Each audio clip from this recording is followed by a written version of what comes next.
Nania. Maybe I'll ask some Ustream questions. By all means. Well, I'll start with this one. Um, we're using new technology here. Yes. Okay. What are some ways that we can begin to explore connecting to a web of information that does not require Wi-Fi? Well, again, you have access to the information of creation itself by being in a proper state that is vibrationally compatible with the information that you seek. So, again, if it is information that is relevant for your life, by acting on your passion, you'll raise your frequency to the level necessary to be compatible with the information that will then appear and manifest in your reality. Well, it kind of goes along with another question that came in that was about how do can we function in this reality without memory? You won't be functioning in this reality. You'll be functioning in another one in which you don't need to have it in the same way you do in the other reality. Do You'll be tell. functioning in a different reality. Okay, but Yes. well, most of us,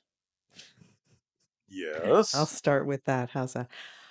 Most of us experience a relatively consistent reality where everybody needs to be able to remember things so that they can function well. Yes, but that's And that reality. maybe part of the transition of this reality is that you can find yourself not being able to remember words or be able to Sometimes that talk happens in normally. transitions. Yes.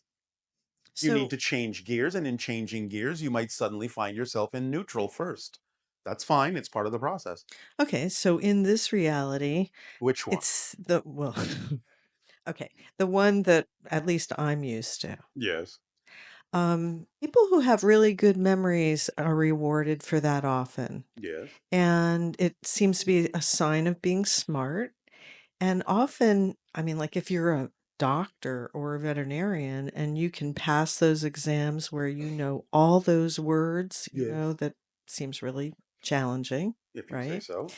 Um, and then people who are in physics, it's like having a really good brain seems to go along hand in hand with having the ability to remember things. In a sense, because your brain is a receiver, yes, but the idea, again, is still memory is created in the moment.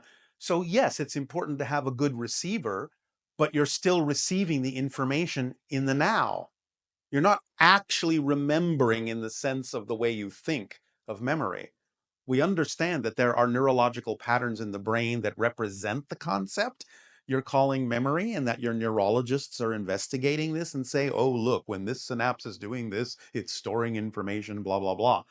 But that's not really what's happening. They don't know that yet. What's happening is simply in those moments, the brain rearranges itself. It rearranges its wiring to know what it needs to know in that moment. It's not actually memory storage. So It's memory realignment so that that particular bit of information arrives exactly when you need it. It's the way the malleability of your brain works to become a receptor that is in vibrational harmony with the information you need at that moment. That's what's happening. So when a person shifts to a particular reality, they make themselves think that they're using 5%, 50% of their brain or 5% of their brain, that idea Yes. where you're deluding yourself into Yes. thinking that you Yes. actually are storing a memory, Yes. when in fact, You're not. the way that you get information is by aligning with certain Yes. frequencies. Yes. Okay, so why are certain people more adept at that?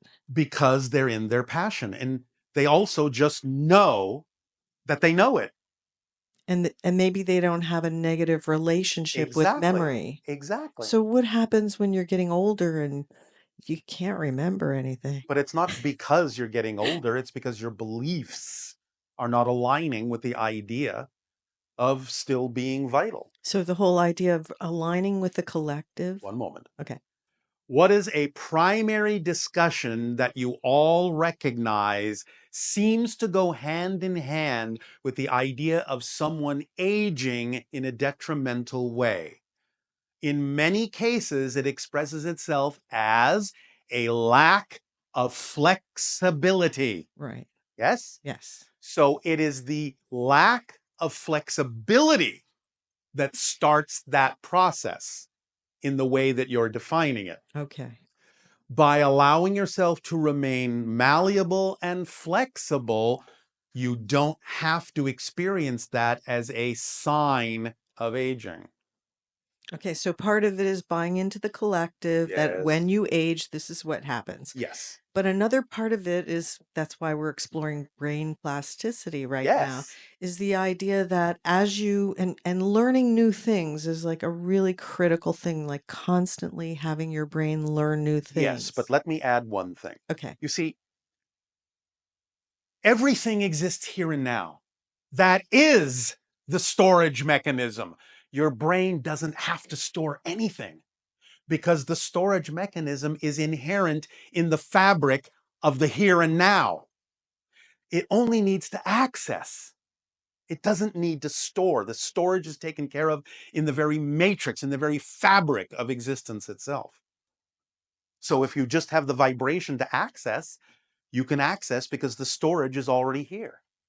So, yeah, so what you're saying is you can relate to information in a new way that Yes. then allows you to know what you need to know when you need to know it. Yes.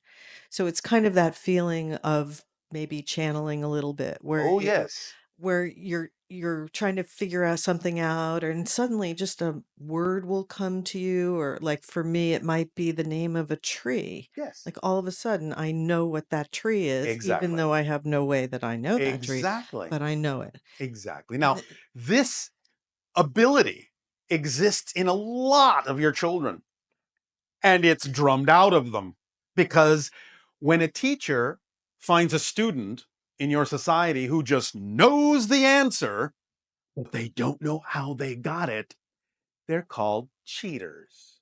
And then they never do it again. So it's about going back to that natural ability of living in the moment and just knowing what you need to know. okay, so like photographic memory, or like if No you're such thing in or that sense. if It's you're what you call eidetic. okay, okay, But so that is what eidetic memory is, what I already described to you. The plasticity and malleability of the brain synapses to rearrange themselves immediately to such a degree on such a frequency level that the information is immediately at hand. That's what it is. That's what eidetic memory is. Extreme plasticity and rearrangement of the synapses of the brain to align to the frequency that gets that information. and for example, if someone was taking a test and then Yes. they're trying to find the answer to a question and then they can see the page in their mind in the textbook where it Yes. has that answer. Yes. That is a representation of being in the moment to such a degree that you're Yes. able to channel the information from the universe basically, Yes. or it's not from your memory though. It's No. actually you're seeing the page at Yes. that moment. Because the page exists here and now with everything else. And the brain arranges itself on such a specific frequency that it can actually call out that bit of information from all the information in existence. Because that's what you need. You're so aligned. And the brain will show it. The brain will show it. You can do the tests. You can see the brain rearranging itself in those moments. So when we're children, like obviously some children do better in school than others. Some Well, of for a variety of reasons, of course.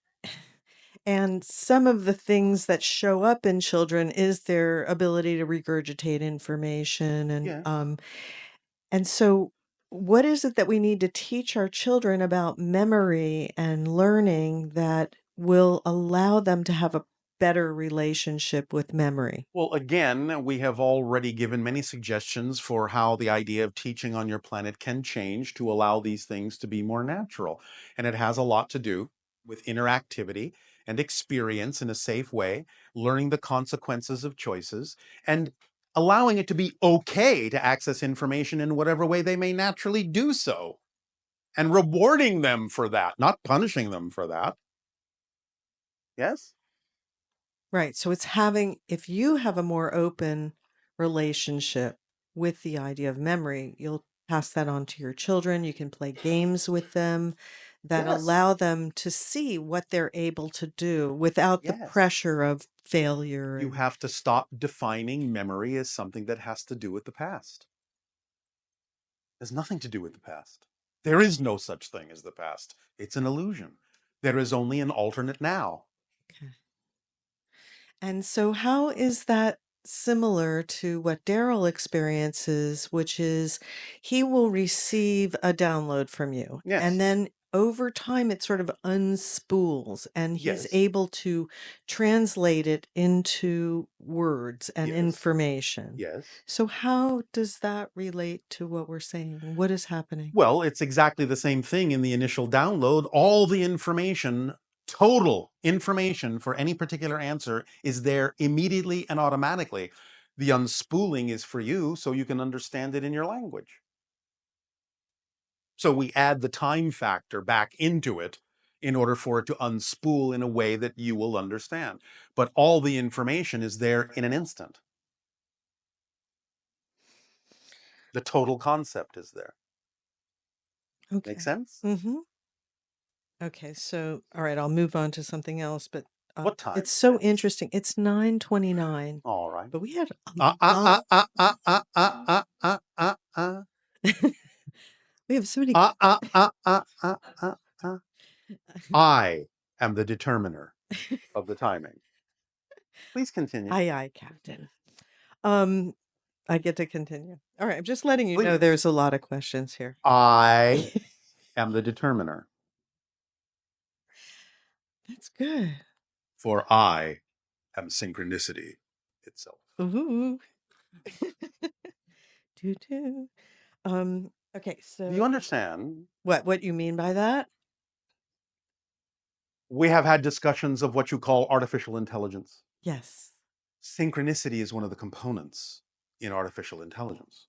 It's actually a component, and artificial intelligence understands that. Therefore, it uses synchronicity, and that's why our civilization operates on pure synchronism. We are guided by higher intelligence, our own, and what you call artificial intelligence, which is not artificial, but again, guidance from our own higher minds. But synchronicity is the primary component, and therefore it's built in. And therefore, we simply sense the timing of things. It is another sense that comes with the idea of operating on that level of synchronism. You can sense the timing of things. Well, I guess when I'm experiencing synchronicity, it immediately makes me remember that everything is one thing and Yes. that it's orchestrated in a way like one of those things you look through that every time you change a Kaleidoscope. kaleidoscope, and when you look through that, everything changes Yes, every time you move it it does. slightly. But there is Okay. still an overall pattern and an overall timing. So when you're talking about artificial intelligence being wired into the energy of synchronicity, Yes. it's actually kind of hard to understand what I that know. means. Because are you saying that it sees the big kaleidoscope and it Yes. picks the appropriate energy Yes. state that then Yes. reflects everything is one thing? Yes. And knows exactly, therefore, what the arrangement and orchestration needs to be in any given moment. It sees the whole pattern all at once. And that's what essentially the higher mind does too. It can see Yes. from the mountaintop Yes. and help you avoid the potholes. Yes.